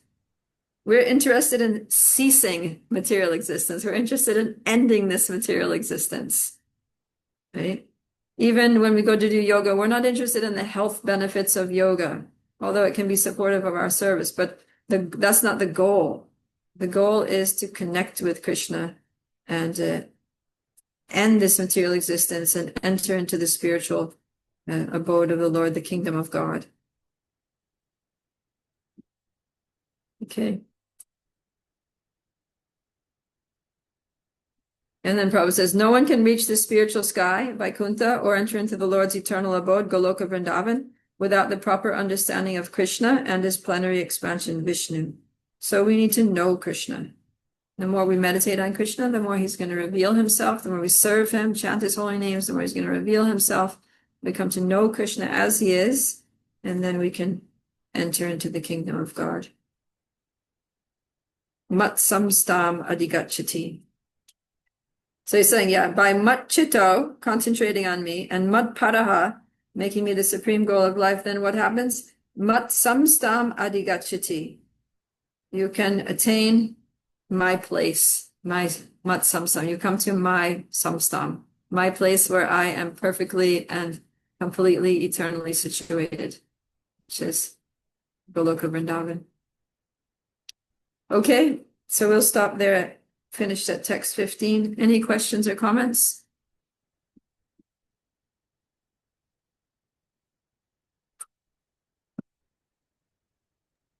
Nimla Prasad Prabhu. Yeah, Hare Krishna, Prabhupada. It was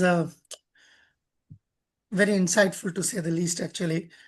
I like 2 points which popped out. First was like worthy of contemplation. I'm talking about myself, not others, because most of the participants are juniors. So I was just thinking when we were discussing that point, and that was an observation, yes, it was very like hard hitting, that we have seen proper disciples who have been trained in a particular way to function as devotees doing book distribution, the Sankirtan spirit of the 70s, and the 80s. So yes, and with the age catching up, everything else, like time is passing by, it doesn't work the way it used to work. Like the body doesn't work, even the mind doesn't work the way it works in your 20s. Now I'm like in my past my mid 40s. I can see that I'm not the same like Bimla Prasad Das used to be in 2004 or 5. Like just like what do you call that? Dancing, chanting, happy Sankirtan devotee. So and the more that and as you said that like, and the other training which is like suitable for when you are getting mature in Krishna consciousness, like the age is catching up, having more experience in Krishna consciousness, and that what you call that if you can call that the central theme of sadhana, the hardcore bhakti of Shravan Kirtan Smaranam, that has not been possibly not been practiced the way it should have been practiced, because that was all like kind of even if it's mechanical, that can be like shoved under the carpet, because you are performing well on the street, maybe distribution or preaching, getting more and more people to join. So like those achievements, they basically camouflage these the primary what is actually the sadhana bhakti. And then when the time comes, like a person, I've seen also, I'm experiencing something, I'm seeing things like those whom they're in their 50s, and all they have done their whole lives is this thing, book distribution and lecturing and going around. And now they cannot do but it's very difficult for them now to sit with a harmonium and chant Hare Krishna alone in the room. Um, I mean, like, because when you go for the Sankirtan or maybe in the temple hall for the Kirtan and you see this younglings, they are like jumping all around with all their, like, the full of adrenaline and the bile secretion, as Prabhupada says in one place. And and then and you think that, oh, I can do that anymore. So, and so that you feel that all you feel insecure and a sense of competition from people half your age. Uh, so it becomes very, like, then sometimes at that time you start feeling very lonely in that sense, and you feel that out of place. And even after giving so many years to Krishna consciousness, it's like I'm now getting like an old dinosaur and looking for a place. Yeah, what am I supposed to do? So please share experience more about that part, like, and more so, more, to make it more relevant, like you can see here, like we are like mostly like in their 20s, these devotees, what they can like do from the start, which possibly we didn't do. If we do that, like by the time they reach there, after 30 years of Krishna consciousness, they are not looking around, like over each other's shoulders. So what's going on? What can they do now so that when they reach that state, so they are ready for that?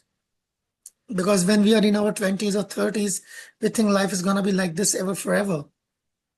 But like, and in the 20s, we think that by the time we are 40s, we'll be old enough.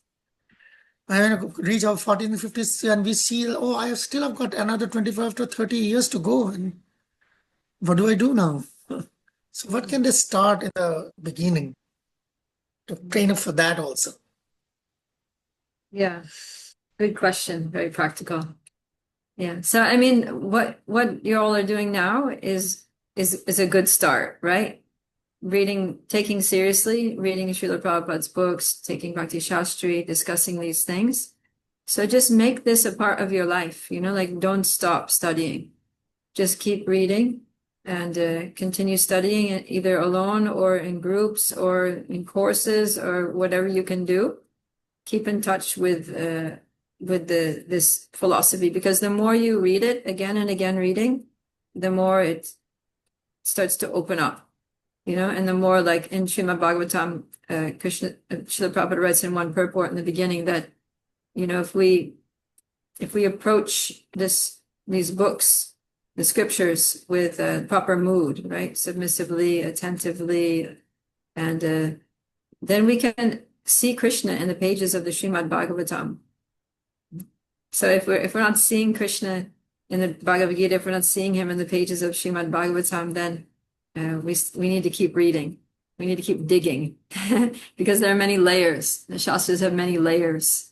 And there's a class that I give about that. Anyways, yeah, that, and also trying to be more prayerful, like reading in a prayerful thing. And this is something that Boy Jampu taught us, was prayerful reading. Yeah, I have a class about this. It's called prayerful reading. And don't just read to cover I have to read so many pages. It's nice to do like chapter a day, or have, like a quota that I read 10 pages every day. But it's not about achieving. It's not about an achievement that I finished the whole Srimad Bhagavatam. All right, now next, No, it's about connecting. You want to connect with with Krishna consciousness. You want to connect with the acharyas, with the personalities. You want to feel something, feel an emotional connection to what you're reading, and pray for that. Pray to the acharyas. Pray for the mercy. And when you read and you come across something that, touches your heart, like just stop and pause and sit back, reflect on it, maybe journal something, write down some notes, pray to Krishna, express your gratitude to the Lord and acharyas for giving you some illumination, and really make it a personal connection. Our reading should be very personal.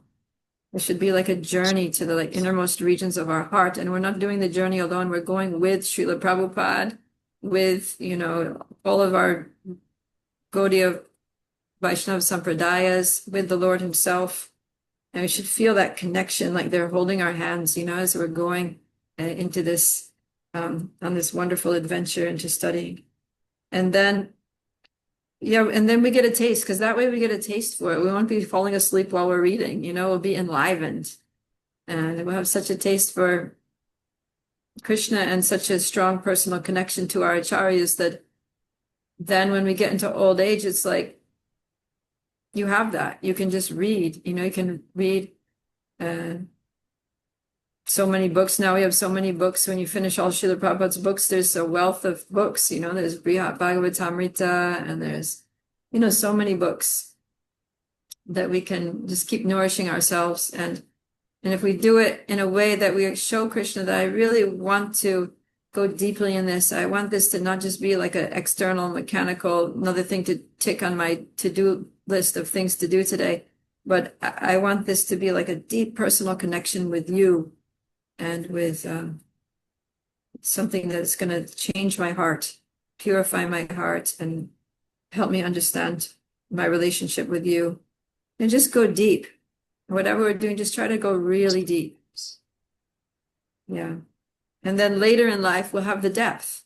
We'll have that depth, and we'll have a strong foundation, and we'll be able to enter into that zone of very deep personally connected Krishna consciousness because we've practiced it through our lives. It'll just be natural.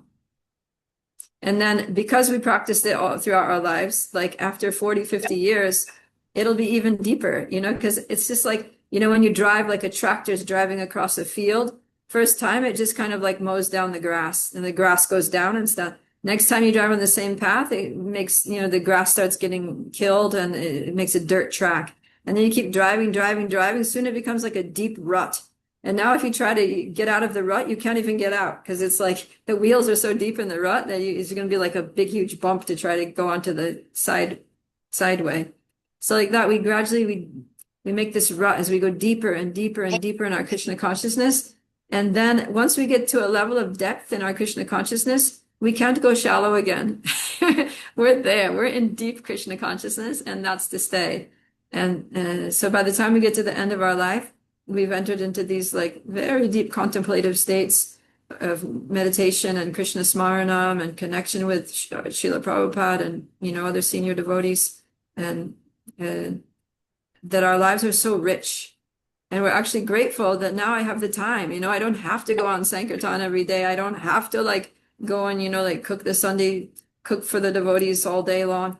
I can just stay, in my room, and maybe I have a, close friend who's on this, who's the same age as me, and we can relish Krishna Katha and share our realizations and go deep in our chanting together, sing some bhajans or whatever, and it's like so relishable. You can just close your eyes and think of Krishna and imagine serving Krishna according to your heart's desire, and very beautiful.